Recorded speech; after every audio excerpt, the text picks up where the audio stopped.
سامعین سے گزارش کی جاتی ہے کہ ہمارے سارے چینلز الیکونٹ ادب ایکسٹراز، سوارڈ آف حق چینل اور اتحاد الانصار چینل میں جن آڈیو بکس اور سیریز کو مکمل کیا جا چکا ہے، ان سب کا مطالعہ ہمارے پلے لسٹ سیکشن سے کریں اور ان آڈیو بکس اور سیریز کو آپ اپنے دوست و احباب میں شیئر کرتے رہیں، اور ہمارے سوشل میڈیا پلیٹ فارمز کے لنکس ڈسکرپشن میں دیے گئے ہیں، ہمیں سبسکرائب اور فالو ضرور کریں۔ جزاک اللہ۔ بسم اللہ الرحمن الرحیم۔ صدیوں کا مسافر، وقت کی کہانی، صدیوں کے مسافر کی زبانی، ازل سے ابد تک زندہ رہنے والے ایک انوکھے دیداور کی داستان۔ مصنف M.A. راحت۔ ایپیسوڈ 79۔ گردش شب و روز تیزی کے ساتھ جاری تھی۔ ایک بہت لمبا عرصہ گزر گیا۔ مارسیہ اب بوڑھی ہو چکی تھی۔ اس کے سر کے سارے بال سفید ہو گئے تھے، اس کی کمر جھک گئی تھی اور اس کے چہرے پر جھریاں پڑ گئی تھیں۔ اس کے ہاتھ پیروں کی طاقت میں بھی روز بروز کمی واقع ہوتی جا رہی تھی، لیکن وہ میری حالت دیکھ دیکھ کر حیران ہوتی تھی۔ میں ویسا ہی تھا جیسا اس نے مجھے پہلے دن دیکھا تھا۔ میری سمجھ میں نہیں آتا فروز، میری کچھ سمجھ میں نہیں آتا، وہ اکثر کہا کرتی۔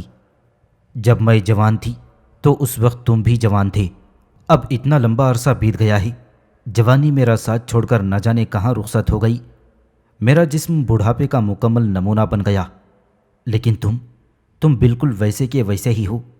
تمہارا جسم، تمہارا چہرہ، تمہارے بال غرضے کے ہر چیز ویسی کی ویسی ہی ہے جیسی آج سے برس برس پہلے تھی۔ جب میں اپنے آپ کو دیکھتی ہوں اور پھر تمہیں دیکھتی ہوں تو مجھے یوں لگتا ہے گویا میں تمہیں نہیں بلکہ تمہارے نوجوان بیٹے کو دیکھ رہی ہوں۔ آخر تمہاری اس سدا بہار جوانی کا راز کیا ہے فروز؟ کوئی راز نہیں ہے مارسیہ، میں جواب میں اسے کہتا۔ میں تمہیں پہلے ہی بتا چکا ہوں کہ بعض دیوتا مجھ سے خوش ہیں اور انہوں نے مجھ پر اپنا سایہ کیا ہوا ہے، یہ سب اسی کا فیض ہے۔ کمال ہے، وہ کہتی، ان دیوتاؤں نے تو تمہیں سدا جوان رہنے کا گر سکھایا، آخر تم نے ان کی کون سی ایسی خدمت کی تھی؟ میں اس کے جواب میں صرف ہنس دیتا۔ بالآخر وہ وقت بھی آ گیا پروفیسر، جب مارسیہ بالکل بوڑھی ہو گئی تھی۔ اب اسے آنکھوں سے نظر بھی کم آتا تھا اور اسے زیادہ چلا پھرا بھی نہیں جاتا تھا۔ وہ زیادہ تر کیبن کے اندر ہی موجود رہتی اور لیٹی رہتی، صرف ایک آدھ گھنٹے کے لیے اتر کر نیچے آتی۔ میں اس کی پوری طرح دیکھ بھال کرتا، اسے خوراک اور پانی پہنچاتا اور ہر طرح سے اس کی دلجوئی کرتا۔ میں انتظار کرتے کرتے بوڑھی ہو گئی فروز، میری آنکھوں کی روشنی بھی جاتی رہی اور میری زندگی اپنے خاتمے کے قریب آ گئی، لیکن کوئی جہاز اس جزیرے کے سمت نہیں آیا۔ مجھے اپنی تو کوئی فکر نہیں، میں تو مرنے کے قریب بیٹھی ہوں، لیکن میں یہی سوچ سوچ کر پریشان ہوتی ہوں کہ میرے مرنے کے بعد تم اس ویران جزیرے پر تنہا رہ جاؤ گی، تم سے کوئی بات کرنے والا بھی نہیں ہوگا، تم کیا کرو گے؟ ایک دن مارسیہ نے بڑے دکھ کے ساتھ کہا، اور اس کے ساتھ ہی اس کی آنکھوں سے آنسوؤں کی جھڑی لگ گئی۔ میری فکر مت کرو مارسیہ، میں نے محبت سے اس کی پشت تھپ تھپاتے ہوئے کہا، میں ہر حال میں زندگی گزارنے کا عادی ہوں اور گزار لوں گا، میری طرف سے کسی قسم کی پریشانی کو اپنے دل میں جگہ مت دو، اور دوسری بات یہ ہے کہ تم مرنے کے بارے میں مت سوچو، ابھی تم زندہ رہو گی، بہت دنوں تک زندہ رہو گی۔ میں جانتی ہوں فروز کہ ایسا نہیں ہے، اس نے ایک لمبی سی ٹھنڈی سانس بھرتے ہوئے کہا۔ مجھے بہلانے کی کوشش مت کرو، ہر انسان کی زندگی میں ایک آخری وقت آتا ہے اور میری زندگی میں بھی وہ وقت آ رہا ہے، جلد ہی میں تم سے رخصت ہو جاؤں گی، تم تنہا رہ جاؤ گے، بس یہی دکھ ہے جو مجھے پریشان کیے جا رہا ہے، ورنہ میں موت سے نہیں ڈرتی۔ مجھے اس بات کا بخوبی احساس تھا کہ مارسیہ جو کچھ کہہ رہی ہے وہ درست ہے، اب واقعی اس کا آخری دن قریب آ گیا تھا۔ یہ بھی سچ ہے کہ وہ اس خیال سے بہت پریشان تھی کہ اس کے بعد میں اس جزیرے پر تنہا رہ جاؤں گا، تاہم میں آخری وقت تک اسے دلاسا تسلی دے رہا تھا۔ آخر ایک دن مارسیہ مر گئی۔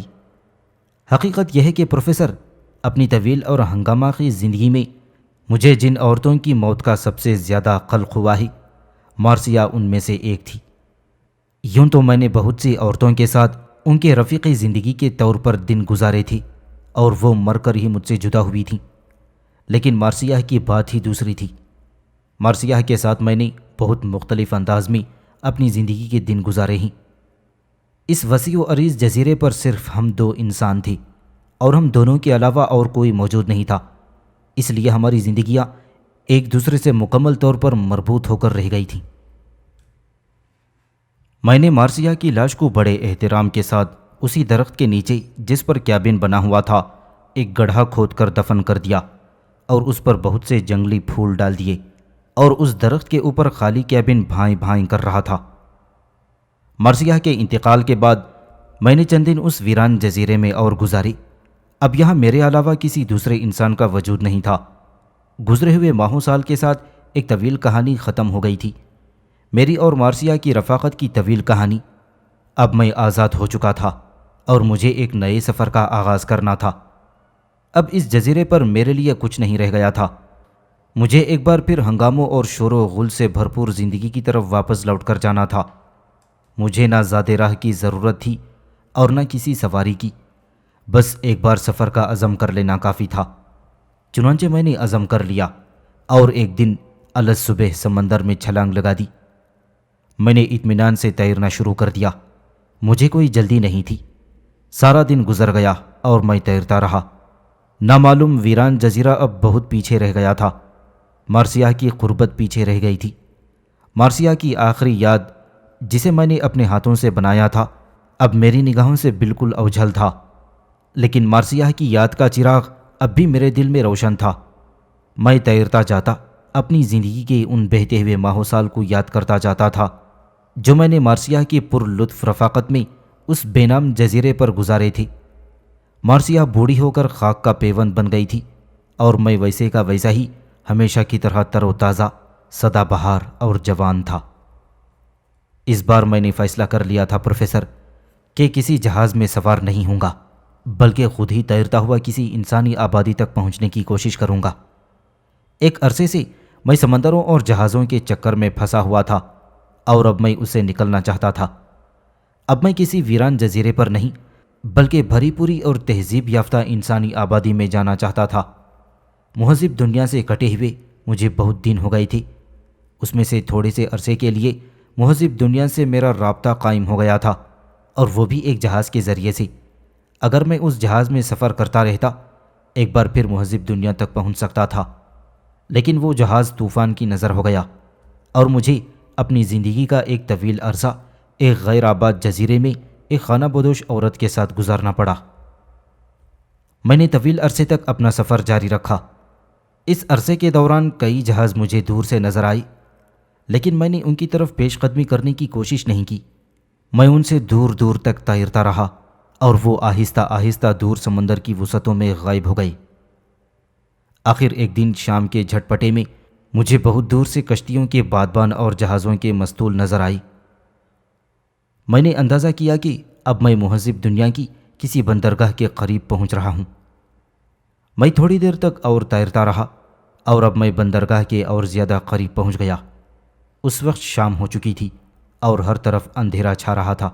بہت سی کشتیوں اور جہازوں پر شمعیں روشن کر دی گئی تھیں اور ان کی روشنی دور سے عجب بہار دکھا رہی تھیں۔ ایک لمبی مدت کے بعد انسانوں سے آباد ایک شہر کے آثار دیکھ کر میرا دل خوشی سے جھوم اٹھا۔ میں آہستہ آہستہ اور اطمینان سے تیرتا رہا اور آخر میں ساحل کے بالکل قریب پہنچ گیا۔ یہاں 20 کشتیاں لنگر انداز تھیں اور اس میں چھوٹی اور بڑی ہر قسم کی کشتیاں تھیں۔ کئی جہاز بھی یہاں لنگر انداز تھے، لیکن اب میرے سامنے ایک مسئلہ تھا۔ میں پانی سے باہر کس طرح آؤں؟ میرے جسم پر کوئی لباس نہیں تھا اور انسانی آبادی میں بغیر لباس کے پانی سے برآمد ہونا اپنا تماشا بنوانا تھا۔ مجھے ہر صورت میں اپنے لیے کسی نہ کسی لباس کا بندوبست کرنا تھا۔ آخر اس مسئلے کا بھی میں نے ایک حل نکال لیا۔ میں نے پانی سے سر نکال کر آس پاس کی کشتیوں کا اچھی طرح جائزہ لیا۔ کئی کشتیوں میں لوگ تھے اور بعض کشتیاں ایسی بھی تھیں جو بالکل خالی نظر آ رہی تھیں۔ میں نے ایک ایسی کشتی کا انتخاب کیا جو دوسری کشتیوں سے ذرا فاصلے پر تھی۔ میں ادھر ادھر دیکھ کر کشتی کے اندر داخل ہو گیا۔ اتفاق سے کشتی خالی تھی۔ میں نے کشتی میں داخل ہو کر چاروں طرف اچھی طرح جائزہ لیا۔ ایک جگہ مجھے ایک میلی کچلی سی چادر پڑی ہوئی نظر آئی۔ میں نے جلدی سے وہ چادر اٹھائی اور دوبارہ سمندر میں کود گیا۔ اب میں ساحل کے ایک ایسے حصے کی طرف بڑھ رہا تھا جو نسبتاً سنسان نظر آ رہا تھا۔ ذرا دیر میں میں اس طرف پہنچ گیا۔ وہاں جا کر میں نے اپنے آپ کو پانی سے باہر نکالا اور خشکی پر پہنچ گیا۔ یہاں بالکل اندھیرا تھا اور اندھیرے میں مجھے دیکھنے والا کوئی نہیں تھا۔ میں جو چادر کشتی میں سے اٹھا کر لایا تھا وہ بالکل گیلی ہو گئی تھی، لیکن میں نے گیلی چادر کو ہی اپنے جسم پر لپیٹ لیا۔ تیز سمندری ہوا چل رہی تھی اور مجھے معلوم تھا کہ وہ چادر تھوڑی دیر میں سوکھ جائے گی۔ چادر کو جسم پر اچھی طرح لپیٹ لینے کے بعد میں آگے بڑھ آیا۔ میں اندھیرے سے نکل کر بندرگاہ کے روشن حصے میں آ گیا، جہاں کافی چہل پہل تھی۔ دکانیں کھلی ہوئی تھیں۔ نان بائیوں کی دکانوں پر طرح طرح کے کھانے پک رہے تھے، جن کی خوشبو فضا میں بسی ہوئی تھی۔ جگہ جگہ زیتون کے تیل میں مچھلی تلی جا رہی تھی اور لوگ مزے لے لے کر کھا رہے تھے۔ اندھیرے میں اگرچہ شکلیں صاف نظر نہیں آ رہی تھیں، تاہم مجھے یہاں ادھر ادھر گھومتے ہوئے لوگوں میں مختلف نسلوں اور مختلف قومیتوں کے لوگ نظر آ رہے تھے۔ چونکہ اندھیرا کافی تھا، اس لیے میرے بے ڈھنگ کے لباس پر کسی نے توجہ نہیں دی۔ میری میلی چادر جو پانی میں بھیگ کر اور زیادہ میلی ہو گئی تھی، میرے جسم کے گرد بڑے بے ڈھنگے پن سے لپٹی ہوئی تھی، اور میں اس عجیب و غریب لباس میں کوئی عجیب الخلقت شے معلوم ہو رہا تھا۔ میں کافی دیر تک ادھر ادھر گھومتا رہا۔ اب رات نے اپنا دامن پورے طور پر پھیلا دیا تھا اور بندرگاہ کے بازار کی رونق میں آہستہ آہستہ کمی ہونے لگی تھی۔ دکانیں بند ہونے لگی تھیں اور لوگ رخصت ہونے لگے۔ دیکھتے ہی دیکھتے ہر طرف سناٹا چھا گیا۔ اب فضا میں آوارہ کتوں کے بھونکنے کی آوازوں کے علاوہ اور کچھ نہیں تھا۔ ہر طرف خاموشی پھیل گئی تھی۔ میں نے اپنے آپ کو بازار میں تنہا پایا۔ اکا دکا آدمی اب بھی آ جا رہے تھے اور میں اس مشکوک حالت میں زیادہ دیر تک بازار میں نہیں رہنا چاہتا تھا، کیونکہ اس وقت میرا موڈ کوئی ہنگامہ کرنے کا نہیں تھا۔ چنانچہ میں کوئی ایسی جگہ تلاش کرنے لگا جہاں رات گزار سکوں، اور جلد ہی مجھے ایک ایسی جگہ مل گئی۔ یہ ایک غیر آباد دکان تھی۔ اس کی چھت کا کچھ حصہ ٹوٹا ہوا تھا اور دیواریں بھی پورے طور پر سلامت نہیں تھیں۔ میں اس ٹوٹی ہوئی اور غیر آباد دکان میں داخل ہو گیا اور اس کے کچے فرش پر لیٹ کر اطمینان سے سو گیا۔ ایک بہت ہی لمبی مدت کے بعد مجھے انسانوں سے آباد ایک شہر کے اندر سونے کا اتفاق ہو رہا تھا۔ رات بھر میں اطمینان اور سکون کے ساتھ سوتا رہا۔ سمندر کی طرف سے چلنے والی ٹھنڈی ٹھنڈی ہوا نے مجھے بے حد فرحت بخشی اور بڑے مزے کی نیند آئی۔ الگ صبح میں بیدار ہو گیا۔ بندرگاہ پر زندگی کی چہل پہل کا آغاز ہو گیا۔ لوگ ادھر سے ادھر آ جا رہے تھے اور دکانیں بھی کھلنا شروع ہو گئی تھیں۔ مجھے نہ تو یہ معلوم تھا کہ یہ کون سا شہر ہے، اور نہ یہ معلوم تھا کہ یہ کس ملک کا حصہ ہے اور اس پر کن لوگوں کی حکومت ہے، یہاں کون سی زبان بولی جاتی ہے اور لوگ کس قسم کے ہیں۔ بہرحال ان ساری چیزوں کے بارے میں مجھے معلوم کرنا تھا۔ میں نے ایک نظر اپنے حلیے پر ڈالی۔ جس وقت میں زمین پر لیٹا تھا اس وقت وہ چادر بالکل گیلی تھی جسے میں نے اپنے جسم سے لپیٹا ہوا تھا۔ گیلی چادر میں خوب مٹی لگ گئی اور بعد میں ہوا کے ذریعے سے خشک ہو گئی تھی۔ اس طرح چادر بہت ہی غلیظ ہو گئی تھی اور میں اس لباس میں بالکل کوئی فقیر معلوم ہو رہا تھا، لیکن بہرحال مجھے اس لباس میں گزارا کرنا تھا۔ میں ٹوٹی ہوئی دکان سے نکل کر باہر آ گیا اور بازار میں کھڑا ہو گیا۔ ایک آدمی میرے قریب سے گزرا۔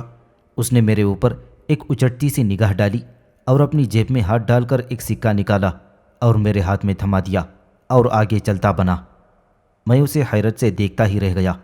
اس نے مجھے واقعی کوئی فقیر سمجھ کر خیرات دی تھی۔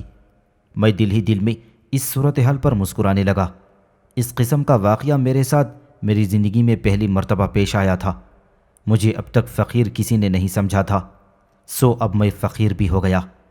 میں دل ہی دل میں اس دلچسپ بات پر خوب ہنسا تھا۔ تھوڑی دیر تک میں اس دکان کے آگے کھڑا رہا اور پھر میں نے وہاں سے چلنا شروع کر دیا۔ بندرگاہ کے علاقے سے نکل کر میں شہر کے علاقے میں داخل ہو گیا۔ شہر میں صبح کی سرگرمیاں شروع ہو گئی تھیں اور ہر طرف لوگوں کی آمد و رفت جاری تھی۔ دکانیں بھی کھل گئی تھیں اور خرید و فروخت بھی جاری تھی۔ میں بلا مقصد ادھر ادھر گھومتا رہا اور لوگوں کو دیکھتا رہا۔ زیادہ تر لوگوں نے میری جانب کوئی توجہ نہیں دی، لیکن کچھ ایسے بھی تھے جنہوں نے مجھے غریب، مسکین اور فقیر سمجھ کر مجھے سکے دینے کی کوشش کی، تاہم میں نے کوئی سکے قبول نہیں کیے۔ میرے ارد گرد جو لوگ چل پھر رہے تھے وہ اپنے لباس سے رومن نظر آ رہے تھے، اس لیے مجھے یہ اندازہ ہوا کہ میں سلطنت روما کے کسی علاقے میں موجود ہوں۔ میں شہر کے مختلف علاقوں میں گھومتا پھرتا ایک ایسے حصے میں آ گیا جہاں سامنے ایک بہت بڑا اور بے حد وسیع و عریض میدان تھا۔ اس میدان کے اس پار اونچے اونچے اور شاندار محلات کا سلسلہ نظر آ رہا تھا۔ محل کے بڑے دروازے پر رومن فوجیوں کی نقل و حرکت دور سے نظر آ رہی تھی۔ میں دلچسپی سے ان لوگوں کو دیکھنے لگا۔ اس کے بعد میں نے آہستہ آہستہ محلات کے علاقے کی طرف بڑھنا شروع کیا۔ قریب آنے پر میں نے دیکھا کہ وہ سب محلات کا ایک سلسلہ تھا۔ بڑے بڑے اور نہایت خوبصورت محلات بنے ہوئے تھے اور وسیع رقبے پر پھیلے ہوئے تھے۔ میں محلوں کے بالکل نزدیک جا پہنچا اور ادھر ادھر دیکھنے لگا۔ اچانک ایک پہرے دار کی نظر مجھ پر پڑ گئی۔ اس نے گھور کر مجھے دیکھا۔ تو کون ہے اور یہاں کیا کر رہا ہے؟ اس نے کڑک کر مجھ سے پوچھا۔ میرا سارا جسم ایک غلیظ اور گندی چادر میں لپٹا ہوا تھا اور اس نے بھی مجھے کوئی فقیر سمجھ کر ہی یہ سوال کیا تھا۔ ظاہر ہے کہ شاہی محلات کے نزدیک میری موجودگی اسے سخت ناگوار گزری ہوگی۔ میں اس شہر میں ایک اجنبی مسافر ہوں، میں نے بڑی مسکینی کے ساتھ جواب دیا۔ مسافر ہے اور مسکین ہے تو یہاں کیا کر رہا ہے؟ سپاہی نے آنکھیں نکالتے ہوئے کہا۔ ادھر سے چلا جا۔ میں سپاہی کو کوئی جواب دیے بغیر آگے بڑھ گیا۔ اب میں ایک دوسرے محل کے دروازے کے نزدیک جا پہنچا۔ یہاں بھی محافظوں کی خاصی بڑی تعداد موجود تھی۔ انہیں بھی شاہی محلات کے نزدیک میری موجودگی سخت ناگوار گزری تھی۔ کون ہے تو؟ ایک محافظ نے زور سے مجھے للکارا اور آگے بڑھ کر میرا راستہ روک لیا۔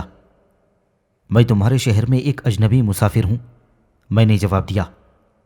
لیکن اجنبی مسافر کا شاہی محلات کے نزدیک کیا کام ہے؟ سپاہی مجھ سے جراح کرنے لگا۔ میرے پاس کوئی رہنے کا ٹھکانہ نہیں ہے اور میں ادھر ادھر آوارہ گردی کر رہا ہوں، میں نے مسکینی کے ساتھ جواب دیا۔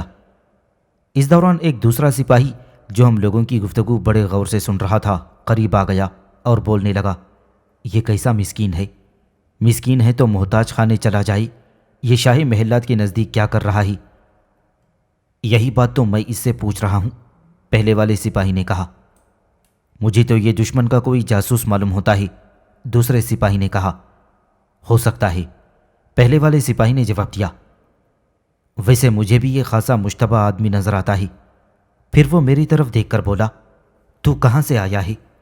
اس کے اس سوال کا جواب دینا میرے لیے بڑا مشکل تھا، تاہم میں چند لمحوں تک سوچتا رہا۔ پھر میں نے یوں ہی کہہ دیا، میں ایک قریبی گاؤں سے آیا ہوں، مجھے شہر دیکھنے کا بہت شوق ہے۔ میں نے اس سے پہلے شہر کبھی نہیں دیکھا، خاص طور پر میں شاہی محلات کو باہر سے دیکھنا چاہتا تھا۔ واقعی یہ محلات بڑے خوبصورت اور حسین ہیں۔ زیادہ باتیں نہ بنا، پہلے والے سپاہی نے کہا۔ ٹھیک ٹھیک بتا، اس شہر میں تیری آمد کا مقصد کیا ہے؟ میری آمد کا مقصد سیر و سیاحت کے علاوہ اور کچھ نہیں، میں نے جواب دیا۔ تیری جیب میں کتنی رقم موجود ہے؟ اس نے سوال کیا۔ میرے پاس کوئی رقم موجود نہیں ہے، میں نے جواب دیا۔ کیا اس شہر میں تیرا کوئی جاننے والا موجود ہے؟ اس نے پوچھا۔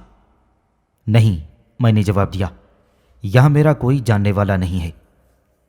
عجیب بات ہے، پہلے والے سپاہی نے دوسرے سے کہا۔ اس کی جیب میں کوئی ایک پیسہ بھی نہیں، اس شہر میں اس کا کوئی جاننے والا بھی موجود نہیں، اس کے جسم پر فقیروں کی سی ایک میلی کچیلی چادر کے علاوہ اور کوئی لباس نہیں ہے، اور پھر بھی یہ کہتا ہے کہ میں سیر و سیاحت کے لیے آیا ہوں۔ یا تو یہ کوئی دشمن کا جاسوس ہے یا پھر کوئی پاگل دیوانہ ہے۔ تیرا نام کیا ہے؟ دوسرے سپاہی نے پوچھا۔ میرا نام فروز ہے، میں نے وہی نام دہرا دیا جو میں نے ایک طویل عرصے پہلے مارسیاہ کو بتایا تھا۔ اسے محافظ دستے کے سردار کے پاس لے چلو، پہلے والے سپاہی نے دوسرے سے کہا۔ میرا بھی یہی خیال ہے، دوسرے سپاہی نے جواب دیا۔ ان دونوں نے ادھر ادھر سے میرے دونوں ہاتھ پکڑ لیے اور مجھے ایک طرف لے چلے۔ محل کے بڑے دروازے سے گزر کر ہم لوگ ایک بڑی سی دیوڑی میں جان پہنچے جہاں بہت سے سپاہی موجود تھے۔ ایک بھاری بھرکم جسم کا رومن افسر ایک کرسی پر بیٹھا ہوا تھا۔ دونوں سپاہی جو مجھے لے کر آئے تھے وہ اس کے سامنے پہنچ کر رک گئے اور انہوں نے باادب ہو کر اسے رومن انداز میں تعظیم دی۔ کیا بات ہے؟ اس شخص نے اپنی بھاری آواز میں پوچھا، اور یہ کس فقیر کو یہاں پکڑ لائے ہو؟ معزز ارجوسا، یہ شخص ہمیں شہزادی آرینا کے دروازے کے پاس مشتبہ حالت میں ملا تھا۔ یہ ہمارے سوالات کا کوئی خاطر خواہ جواب نہ دے سکا، اس لیے ہم اسے گرفتار کر کے آپ کے پاس لائے ہیں۔ مگر یہ تو اپنے حلیے سے کوئی فقیر معلوم ہوتا ہے، ارجوسا نے غور سے مجھے دیکھتے ہوئے کہا۔ لیکن ایک بات ضرور ہے، شاید تم لوگوں نے اس پر غور نہیں کیا، اس کے جسم کی رنگت بہت عجیب و غریب ہے۔ میں نے آج تک سنہرے چہرے والا کوئی انسان نہیں دیکھا۔ اس کے بال بھی سنہرے ہیں اور چہرہ بھی سنہرا ہے۔ مجھے یقین ہے کہ اس کے باقی جسم کا رنگ بھی سنہرا ہوگا۔ اس کے بعد ارجوسا نے مجھے حکم دیا کہ میں اپنے جسم کے کمر کے اوپر کے حصے کو برہنہ کر دوں۔ میں نے بے چون چرا اس کی ہدایت پر عمل کیا اور وہ فخریہ انداز میں اپنے سپاہیوں سے کہنے لگا، دیکھا، میں نہ کہتا تھا، اس کے سارے جسم کا رنگ اس کے چہرے کی طرح سنہری ہوگا۔ یہ تو کوئی عجیب و غریب انسان معلوم ہوتا ہے۔ اس کے بعد ارجوسا نے بھی مجھ سے تقریباً وہی سوالات کیے جو اس سے پہلے دونوں سپاہی کر چکی تھی، اور میں نے اسے بھی وہی جوابات دیے جو میں اس سے پہلے دے چکا تھا۔ اس شخص کی باتیں میری سمجھ میں نہیں آتی، ارجوسا نے ان دونوں سپاہیوں سے مخاطب ہو کر کہا۔ میرے خیال میں تم دونوں نے اسے گرفتار کر کے ٹھیک کیا ہے۔ مجھے بھی یہ کوئی مشتبہ قسم کا آدمی معلوم ہوتا ہے۔ فی الحال اسے محل کے بندی خانے میں لے چلو۔ وہ دونوں سپاہی مجھے ساتھ لے گئے اور ایک کوٹری میں قید کر دیا۔ یہ ایک چھوٹی سی کوٹری تھی جس کی چھت بہت اونچی تھی اور دیواریں بہت مضبوط تھیں۔ اس میں صرف ایک ہی دروازہ تھا جو بہت ہی موٹی لکڑی کا بنا ہوا تھا۔ دیواروں میں کوئی کھڑکی اور روشن دان نہیں تھا، البتہ اوپر چھت میں ایک چھوٹا سا روشن دان بنا ہوا تھا جس میں سے گزر کر تھوڑی بہت ہوا اندر آ جاتی اور کچھ روشنی بھی ہو جاتی۔ فرش پر کوئی بستر وغیرہ نہیں تھا، اس کی جگہ گھاس پھوس کا ایک بڑا سا ڈھیر پڑا ہوا تھا۔ ان لوگوں نے مجھے قید خانے میں ڈالنے سے پہلے میری چادر اتروا لی اور ایک مختصر سا لباس پہننے کو دے دیا۔ دروازے کا تالا باہر سے بند کرنے سے پہلے انہوں نے ایک بالٹی پانی اندر رکھ دیا تھا اور تھوڑا سا کھانا بھی دے دیا۔ اس نئے شہر میں میری خوب پذیرائی ہوئی تھی پروفیسر۔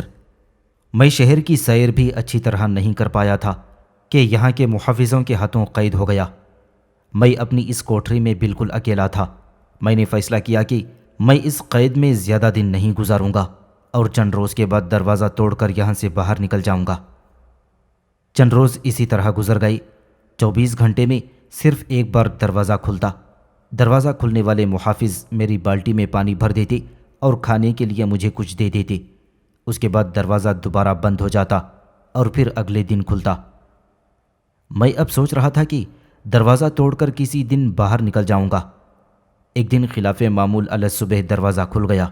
دروازہ کھولنے والے 2 محافظ تھے اور دونوں کے ہاتھوں میں چمڑے کے لمبے لمبے کوڑے تھے۔ چلو باہر نکلو، ان میں سے ایک نے اپنا کوڑا فضا میں لہراتے ہوئے کہا۔ بہت دن مفت کی روٹیاں کھا چکی، اب کچھ کام دھندا کرو۔ میں ان دونوں کے ساتھ باہر نکل آیا۔ میں نے انہیں مارنے کی یا وہاں سے بھاگنے کی کوشش نہیں کی، کیونکہ میں دیکھنا چاہتا تھا کہ یہ لوگ مجھے کہاں لے جاتے ہیں اور میرے ساتھ کیا سلوک کرتے ہیں۔ میں نئی زندگی کی تجربات حاصل کرنا چاہتا تھا۔ وہ لوگ مجھے لیے ہوئے کوٹری سے باہر آئے اور جانوروں کی طرح ہانکتے ہوئے ایک طرف کو لے چلے۔ تھوڑی دیر آگے جا کر میں نے دیکھا کہ میرے ہی جیسے قیدیوں کی ایک لمبی سی لائن لگی ہوئی تھی اور کئی محافظ کوڑے ہاتھوں میں لیے اطمینان اور رعب کے ساتھ ادھر ادھر ٹہل رہے تھے۔ سارے قیدی سخت خوفزدہ اور سراسیمہ نظر آ رہے تھے۔ میرے ساتھ آنے والے محافظوں نے مجھے بھی ان قیدیوں کی لائن میں شامل کر دیا تھا۔ چلو، ایک سپاہی نے کڑک کر قیدیوں کو حکم دیا اور سارے قیدی جو اب ایک قطار کی صورت میں تھے آگے بڑھنے لگے۔ ایک محافظ ان کے آگے آگے چل رہا تھا اور وہی گویا رہنمائی کے فرائض انجام دے رہا تھا۔ ہم لوگ چلتے ہوئے محل کے باغ میں داخل ہو گئے۔ ایک وسیع اور سرسبز و شاداب باغ تھا، اس میں ہر طرف درختوں اور پودوں کی فراوانی تھی۔ ہمیں ایک بڑے سے خطے میں پہنچا دیا گیا جہاں چاروں طرف لمبی لمبی گھاس اگی ہوئی تھی اور ہم میں سے ہر ایک کے ہاتھ ایک ایک کھرپی دے دی گئی تھی۔ تم لوگوں کا کام یہ ہے کہ آج شام کا سورج غروب ہونے سے پہلے پہلے یہ ساری گھاس صاف کر دو۔ ایک محافظ نے کوڑا لہراتے ہوئے کہا، دوپہر کو تمہیں کھانا کھانے کا وقفہ دیا جائے گا اور اس کے بعد دوبارہ کام شروع کرنا ہوگا۔ اگر ذرا سے بھی غفلت یا کوتاہی کی تو تمہاری خیر نہیں ہے۔ سستی اور کاہلی کا مظاہرہ کرنے والے کی پیٹھ کوڑوں سے پھیل دی جائے گی۔ بس چلو اب شروع ہو جاؤ۔ خیال رہے کہ یہ شہزادی آرینہ کے محل کا باغ ہے اور شہزادی اپنے اس باغ کو بہت عزیز رکھتی ہے۔ اب کچھ دنوں تک تم لوگوں کو اس باغ میں کام کرنا ہوگا۔ اگر شہزادی آرینہ تم لوگوں کے کام سے خوش ہوئی تو تمہیں کوئی چھوٹا موٹا انعام بھی مل سکتا ہے، اور جس کے کام کو اس نے ناپسند کیا اس کی خیر نہیں۔ ہم لوگوں نے محافظوں کی ہدایت کے مطابق کام کرنا شروع کر دیا۔ دوسرے قیدیوں کے ساتھ میں بھی کام میں لگ گیا۔ میں اب تک بڑی ہوشیاری کے ساتھ اپنی شخصیت کو پوشیدہ رکھے ہوئے تھا، اور فی الحال میرا ارادہ بھی نہیں تھا کہ میں اپنی غیر معمولی صلاحیتوں کا مظاہرہ کر کے ان لوگوں کو حیرت میں ڈال دوں اور خود ایک سوالیہ نشان بن جاؤں۔ شام تک ہم لوگ گھاس چھیلتے رہے اور اس کے گٹھے بنا کر الگ رکھتے رہے۔ متعدد محافظ گھوڑے ہاتھوں میں لیے ہمارے سروں پر سوار رہے اور ہماری نگرانی کرتے رہے۔ اگر ہم میں سے کوئی ذرا سے بھی سستی دکھاتا یا کسی کے ہاتھ ایک آدھ منٹ کے لیے رک جاتے تو اس کی پیٹھ پر پڑنے والا محافظ کا کوڑا اسے فوراً یاد دلا دیتا کہ وہ اس وقت کہاں ہے اور اسے کیا کرنا ہے۔ دوپہر کے وقت کچھ دیر کے لیے کام روک کر ہم لوگوں کو کھانا دیا گیا، جو اس کھانے سے قدرے بہتر تھا جو مجھے روزانہ کوٹری میں ملا کرتا تھا۔ دوسرے تمام قیدی کھانے پر بڑی بری طرح پل پڑے تھے، لیکن میں نے اس میں کسی خاص دلچسپی کا اظہار نہیں کیا۔ محافظوں کو میرے اس رویے پر کافی حیرت ہوئی، لیکن انہوں نے مجھے کچھ نہیں کہا اور نہ ہی مجھے کھانا کھانے کے لیے زیادہ مجبور کیا۔ جب سورج ڈھلنے لگا تو ہمیں کام بند کرنے کا حکم دے دیا گیا۔ ہم لوگوں نے کھرپیاں ہاتھ میں رکھ لیں، اور آج دن بھر کی محنت کے بعد ہم لوگوں نے ایک خاصے بڑے خطۂ اراضی سے گھاس صاف کر دی تھی، لیکن اب بھی کافی زمین باقی تھی۔ ہم لوگ چلنے ہی والے تھے کہ اچانک سامنے سے دھول اڑتی نظر آئی۔ ہمارے محافظ سنبھل گئے اور سامنے دیکھنے لگے۔ چند منٹ بعد دھول کے بادل چھٹ گئے اور اس میں کئی گھڑ سواروں کی شبہیں ابھریں۔ ان سب سے آگے ایک بے حد خوبصورت اور دلکش خد و خال والی عورت تھی، جو نہایت عمدہ شہ سواری کا مظاہرہ کرتے ہوئے گھوڑا چلاتے ہوئے آ رہی تھی۔ اس کے ارد گرد 4-5 مسلح افراد تھے جو اس کے محافظ نظر آ رہے تھے۔ اس نوجوان عورت کو آتے دیکھ کر سارے محافظ ایک دم کھڑے ہو گئے۔ انہوں نے کام کرنے والے قیدیوں کو اپنے گھیرے میں لے لیا۔ وہ نوجوان عورت قریب آئی اور بولی، آج کتنا کام ہو گیا؟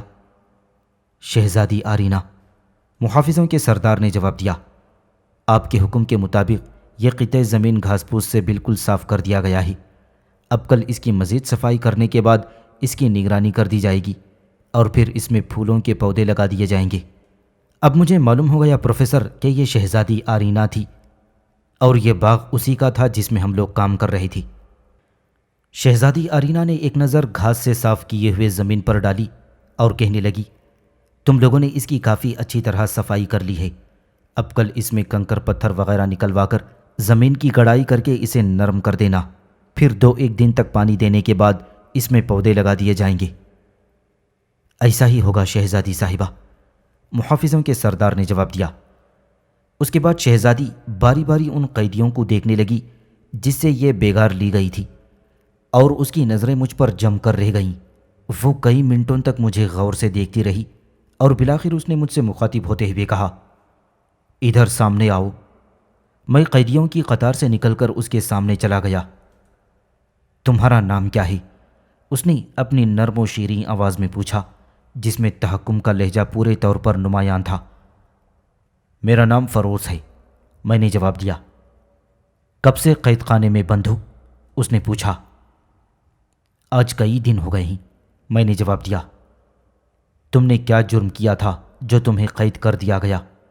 شہزادی آرینہ نے پوچھا۔ میں نے کوئی جرم نہیں کیا تھا، میں نے اطمینان سے جواب دیا، اور آپ کے محافظین بھی اس بات سے بخوبی واقف ہیں کہ میں نے کوئی جرم نہیں کیا تھا۔ یہ لوگ مجھے زبردستی پکڑ کر لائے ہیں اور انہوں نے مجھے ایک تنگ و تاریک کوٹری میں بند کر دیا۔ شہزادی آرینہ نے جواب طلب نظروں سے محافظوں کی طرف دیکھا اور محافظ میرے بے خوف لب و لہجے سے سخت مضطرب اور غصے میں نظر آ رہے تھے۔ حضور شہزادی آرینہ، محافظوں کا سردار بولا اور کہنے لگا، یہ شخص تو ٹھیک کہتا ہے کہ اس نے بظاہر کوئی جرم نہیں کیا، لیکن در حقیقت ہمیں اس پر شبہ ہے کہ یہ دشمن کا جاسوس ہے۔ ہم نے اسے آپ کے محل کے باہر مشتبہ حالت میں گھومتے ہوئے پایا اور ہمارے استفسار پر یہ کوئی معقول جواب نہ دے سکا۔ لیکن تم نے کس بنیاد پر یہ رائے قائم کر لی کہ یہ دشمن کا جاسوس ہو سکتا ہے؟ شہزادی آرینہ نے نرمی سے پوچھا۔ محافظوں کے سردار کے پاس اس کا کوئی جواب نہیں تھا، اس لیے وہ بغلیں جھانکنے لگا۔ بنیاد تو کوئی ٹھوس نہیں ہے حضور، لیکن اس قسم کے لوگ عموماً دشمنوں کے جاسوس ہوتے ہیں، ان کو سزا دینی ضروری ہوتی ہے۔ ٹھیک ہے، شہزادی آرینہ نے جواب دیا، جیسا مناسب سمجھو ایسا کرو، لیکن مجھے یہ شخص دوسرے لوگوں سے بہت مختلف نظر آتا ہے۔ اس کے بعد شہزادی وہاں سے چلی گئی۔ جاتے جاتے کئی بار پلٹ کر اس نے میری طرف دیکھا۔ شہزادی کے جانے کے بعد محافظوں کا سردار خون خوار نظروں سے مجھے دیکھتا ہوا میری طرف بڑھا۔ میرے قریب آ کر اس نے میری آنکھوں میں آنکھیں ڈال دیں اور بڑے خوفناک انداز میں مجھے گھورنے لگا۔ تو نے شہزادی سے یہ کیوں کہا کہ تو بے قصور ہے؟ اس نے گرج کر کہا۔ اس کی آواز سن کر سارے قیدی سہم گئے۔ میں اور کیا کہتا؟ میں نے بڑے اطمینان کے ساتھ جواب دیا، مجھے تو خود نہیں معلوم کہ میرا قصور کیا ہے۔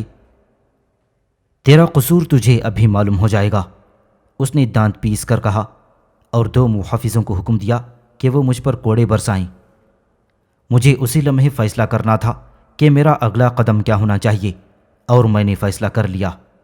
میرا فیصلہ یہ تھا کہ میں ان لوگوں کے کوڑے خاموشی سے کھا لوں گا اور اپنی جانب سے کسی رد عمل کا اظہار نہیں کروں گا۔ مجھے ابھی یہاں کی زندگی کا تجربہ حاصل نہیں تھا، شہزادی آرینہ کے رویے کو دیکھنا تھا اور یہاں کے بارے میں بہت کچھ معلوم کرنا تھا۔ میں نے سوچا کہ اگر میں ابھی سے خفیہ اور غیر معمولی صلاحیتوں کا اظہار کر دوں تو فوراً ہی میری آؤ بھگت بلکہ پرستش شروع ہو جائے گی اور میں سب لوگوں کی نگاہوں کا مرکز بن جاؤں گا۔ فی الحال میں اس صورتحال سے بچنا چاہتا تھا، چنانچہ میں نے کوئی مزاحمت نہیں کی۔ دونوں سپاہی آ گئے اور انہوں نے اپنے کوڑے فضا میں لہرائے۔ سن اے بد نصیب انسان، محافظوں کا سردار مجھ سے بولا، بادشاہوں اور ان کی آل و اولاد کے سامنے تجھ جیسے حقیر قیدی اپنی ناپاک زبان نہیں کھولتے، انہیں خاموش رہنا پڑتا ہے۔ تو نے شہزادی آرینہ کی آنکھوں میں آنکھیں ڈال کر گفتگو کی، اس کے سامنے اپنے آپ کو بے گناہ کہا، تجھے اس کی تھوڑی بہت سزا ضرور ملے گی تاکہ تو آئندہ کے لیے محتاط رہے۔ اور اس کے ساتھ ہی اس نے دونوں سپاہیوں کو اشارہ کر دیا۔ وہ دونوں اپنے کوڑے لیے مجھ پر پل پڑے۔ انہوں نے میری پیٹھ پر کئی کوڑے برسائے، لیکن بہت زیادہ نہیں، کیونکہ محافظوں کے سردار نے ہاتھ کے اشارے سے منع کر دیا تھا۔ بس کرو، اتنا کافی ہے، اس نے کہا۔ ابھی ہمیں اس سے کل بھی کام لینا ہے اور اس کے بعد بھی کام لینا ہے۔ مقصد صرف تھوڑی سی سزا دینا ہے اور وہ اسے مل چکی ہے۔ سردار کے کہنے پر محافظوں نے ہاتھ روک لیے۔ ایک بات سمجھ میں نہیں آئی، ایک محافظ نے سردار سے مخاطب ہوتے ہوئے کہا، ہم نے اس کی پیٹھ پر کئی کوڑے مارے، اتنے کوڑے اس کی پیٹھ پر خون نکال دینے کے لیے کافی تھے، لیکن حیرت ہے کہ خون کا ایک قطرہ بھی اس کی پیٹھ سے نہیں نکلا اور نہ ہی کھال پھٹی ہے۔ اس میں تعجب کی کوئی بات نہیں، محافظوں کے سردار نے کہا، بعض لوگ بڑی موٹی کھال کے ہوتے ہیں، یہ شخص بھی ایسے ہی لوگوں میں نظر آتا ہے۔ اگر 4-6 کوڑے اور پڑ جاتے تو پھر اسے بھی مزہ آ جاتا، ساری پیٹھ لہو لہان ہو جاتی۔ اس کے بعد ہم لوگوں کو دوبارہ لے جا کر اپنی اپنی کوٹریوں میں بند کر دیا گیا۔ میں خاموشی سے اپنی کوٹری میں چلا گیا۔ میں نے نہ تو کوئی مزاحمت کی اور نہ ہی بھاگنے کی کوشش کی، گو کہ اس سے پہلے ہی میں یہ ارادہ کر چکا تھا کہ یہاں سے نکل جاؤں گا، لیکن اب میں نے اپنا فیصلہ تبدیل کر لیا تھا۔ اب مجھے یہاں کی زندگی کو ایک نئے رخ سے دیکھنے کا موقع مل رہا تھا اور میں اس موقع کو گنوانا نہیں چاہتا تھا۔ شہزادی آرینہ کو آج میں نے پہلی بار دیکھا تھا اور اس نے مجھے بڑے غور سے دیکھا تھا اور مجھ سے باتیں بھی کی تھیں۔ مجھے شہزادی بہت اچھی لگی اور میں اسے دوبارہ دیکھنا چاہتا تھا۔ سب سے زیادہ دلچسپ بات یہ تھی کہ شہزادی مجھے ایک نہایت ادنا انسان، ایک قیدی کے روپ میں دیکھ رہی تھی اور اسے میری حقیقت کے بارے میں کچھ علم نہیں تھا، اور میں بھی فی الحال اسے اپنی حقیقت کے بارے میں کچھ نہیں بتانا چاہتا تھا۔